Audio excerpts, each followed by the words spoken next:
आमदार बच्चू कडू यांना जेलमध्ये धाडण्याची धमकी देण्यात आली। एका पत्राच्या द्वारे धमकी आल्याची माहिती स्वतः बच्चू कडू यांनी दिली आहे। प्रहारचे कार्यकर्ते पोलीस ठाण्यामध्ये आता जमले असून प्रचार सभेत बच्चू कडू यांनी धमकीच्या संदर्भातली माहिती दिलेली आहे आणि त्यामुळे आता प्रहारचे कार्यकर्ते पोलीस ठाण्यामध्ये जमल्याचं पाहायला मिळतंय। आमदार बच्चू कडू यांना जेलमध्ये धाडण्याची धमकी देण्यात आलेली आहे। माननीय बच्चूभाऊ कडू यांच्या हातात एक अज्ञात इसमाने एक चिठ्ठी दिली। त्या चिठ्ठीमध्ये सदर लिहून दिले की त्यांना केजरीवाल करेन तुमचा, नाही तर तुम्हाला ओढून टाकेल, जास्त फळफळ करणे बंद करा, अशी एक त्यांना धवस आली।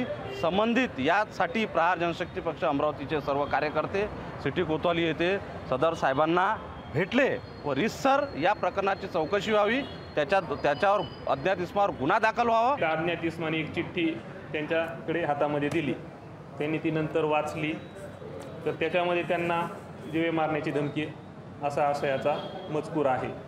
तर आज रोजी पोलीस स्टेशन कोतवाली या ठिकाणी या संदर्भामध्ये भारतभूषण उर्फ बंटी नानाजी रामटेके प्रहार पक्षाचे कार्यकर्ते आहेत, यांनी या ठिकाणी पोलीस स्टेशनला रीतसर तक्रार दिलेली आहे। त्यानुसार आम्ही भारतीय दंड संहिता कलम 506 अन्वये गुन्हा दाखल केलेला आहे। लोकशाही मराठी ऐका, पहा, जागरूक रहा।